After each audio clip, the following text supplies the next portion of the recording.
Ayun, so good morning mga boss. So nandito tayo ngayon sa may Antipolo. Sakto, palawas tayo ng Maynila. Ayan, so ito yung kagandahan kay Joyride. Nakakuha tayo ng pasahero habang tayo ay along the way ito papunta sa ating trabaho din. So ngayon, pipick upin natin si sir. So medyo basa yung kalsada mga boss kasi umulan. Time check tayo, 6:10 ng umaga. So sakto kasi Project 4 Quezon City yung ating drop off kay sir. Sakto naman at palawas tayo ng Maynila.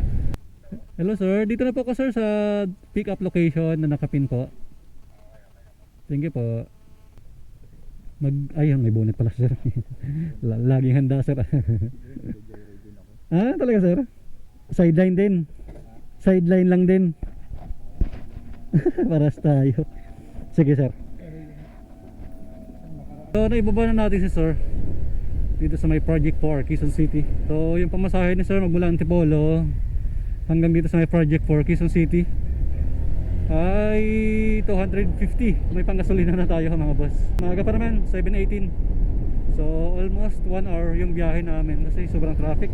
So antay tayo ng booking dito mga boss saglit. Baka may makuha tayong booking na papunta doon malapit sa ating trabaho. Ito Sampaloc, pwede na to. Ayun oh, malapit lang sa atin oh. Accept. Si ma'am, ano to? Raya. Okay. So text natin siya. Tawagan na rin natin para sigurado, para sure tayo. Baka mamaya kasi habang nasa biyahe tayo bigla niya i-cancel eh. Hello po, good morning. Ma'am, on the way na po ako sa pick up location Tower 6. Sige ma'am, sundan ko lang yung nakapin na location nyo ma'am.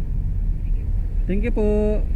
Okay, so 450 meters lang. Malapit lang siya sa atin. Okay, let's go. Pangalawang booking. Shower cap ma'am. Ma'am, okay lang yung bag mo, lagyan natin dito. Baka kasya po, para hindi kayo mahirapan.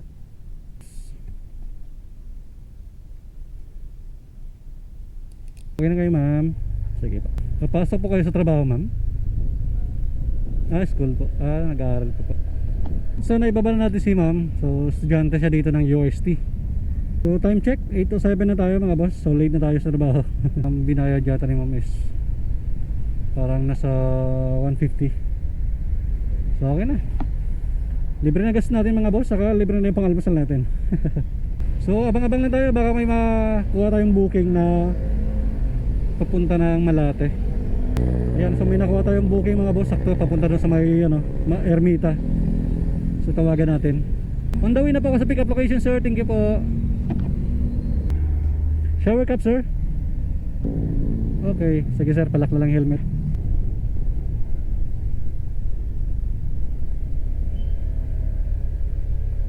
Time check 8:34. So may pumasok pang booking ulit Pero ano na tayo, balik na tayo sa trabaho natin mga boss. So okay na yun. Kumita na tayo, kumita na. So naihatid na natin yung pangatlong booking natin dito sa may Ermita.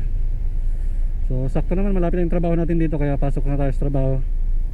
So nakatatlong booking tayo ngayong umaga mga boss. Galing tayo ng Antipolo.